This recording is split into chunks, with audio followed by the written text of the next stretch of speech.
Sunni dan Syiah, Sunni versus Syiah. Dua mazhab ini sejak dari dulu berselisih, serta masing-masing mengaku paling benar. Radius perselisihannya meluas jauh sampai ke ranah kekuasaan atau politik. Artinya, konflik antar mereka bukan hanya sebatas polemik dalam soal ritual, tapi sudah sampai kontak fisik yang berisiko keduanya saling mengucurkan darah, khususnya jika kita lihat yang terjadi di Timur Tengah. Lantas, apa pendapat kita dalam menanggapi perselisihan mereka? Apakah lebih baik memilih bersikap diam?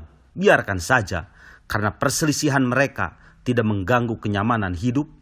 Atau sebaliknya, penting dibahas supaya semua tahu siapa mereka dan apa sebenarnya yang mereka perselisihkan. Semua sepakat, agama total bersifat ketuhanan, yang mutlak suci dan mutlak benar. Atas alasan tersebut, logika berkesimpulan, bagaimanapun agama tidak akan bisa dieksploitasi untuk dijadikan legalitas, melakukan peperangan dan atau kejahatan dalam bentuk apapun. Selain itu, agama tidak bisa dijadikan dasar penyebab terjadinya polemik, sebab agama aturan hidup yang steril dari cara-cara yang merugikan manusia. Menurut pandangan agama, dirinya sangat tidak mengenal istilah konflik sara. Artinya, hal itu mustahil akan terjadi dan atau semestinya tidak akan terjadi. Selanjutnya, agama tidak memandang perang sebagai jalan terakhir dalam upaya perdamaian. Karena jika agama melegalkan perang sebagai jalan terakhir, dengan sendirinya agama akan dijustifikasi manusia masih memiliki keterbatasan dalam melakukan negosiasi sampai terjadi kebuntuan dalam menyelesaikan masalah. Bagaimanapun, perang sangat dibenci setiap manusia. Kenapa? Karena perang syarat dengan cerita memilukan, menyedihkan, mengenaskan, serta mengerikan. Singkatnya, pasti penuh dengan rasa duka, yaitu suatu rasa yang amat tidak diharapkan manusia. Kesimpulannya, 100% perang adalah hal yang sangat kontradiktif dengan ajaran agama. Sekali lagi, agama sama sekali tidak memerintahkan terhadap para pemeluknya agar masing-masing diri dibekali dan dilengkapi dengan arit, pedang, dan kelawang.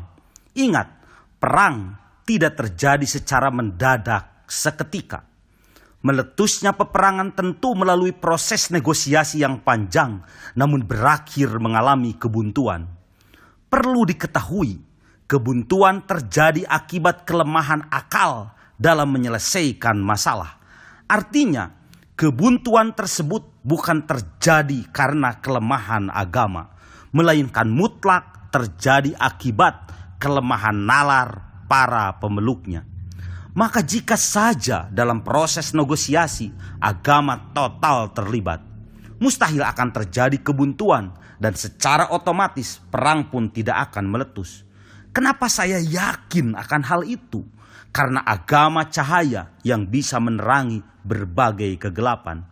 Jelasnya, sebenarnya meletusnya perang antara Sunni dan Syiah itu karena dalam negosiasinya tidak melibatkan logika-logika pemikiran yang berbasis pada agama. Agama hanya dijadikan kedok. Terlihatnya hal itu tidak perlu memahami dulu agama secara mendalam. Sebab kedok itu pasti dengan mudah terbuka hanya dengan jalan dilihat oleh naluri atau fitrah. Kenapa bisa demikian? Karena agama suatu aturan hidup yang selaras dengan apa yang menjadi aspirasi fitrah manusia.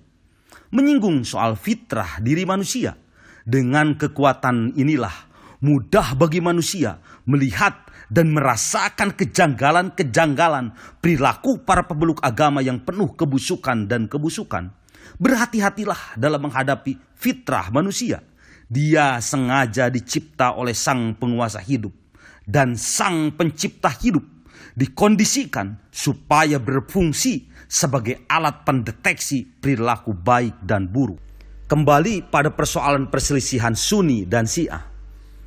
Apa yang mereka persengketakan? Sesungguhnya sejak awal perselisihan itu intinya adalah berebut kekuasaan. Isinya tiada lain kecuali materi, selebihnya adalah berburu pengikut. Dan hal itu hanya terjadi di kalangan para elitnya. Sementara polemik yang terjadi di kalangan bawah sengaja diramaikan pada perdebatan karisma para sahabat Rasulullah, yaitu khususnya Abu Bakar As-Siddiq dan Ali bin Abi Thalib.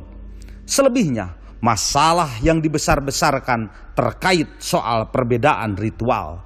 Padahal jika itu benar alasannya, kita semua tahu benar semua sahabat Nabi itu memiliki kelebihan masing-masing, terlebih para Khulafaur Rasyidin. Namun kelebihan di antara para sahabat Nabi itu tidak mungkin jika harus menyamai kesempurnaan Rasulullah.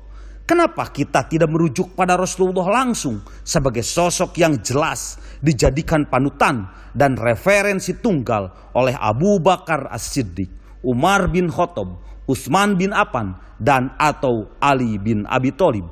Terakhir, perlu kita ketahui bahwa paham kekuasaan yang dianut oleh Sunni sering mendapat dukungan negara kapitalis. Sementara paham kekuasaan yang dianut oleh Syiah cenderung didukung negara sosialis. Dan itu bisa kita kaji bersama lewat fakta yang ada hari ini.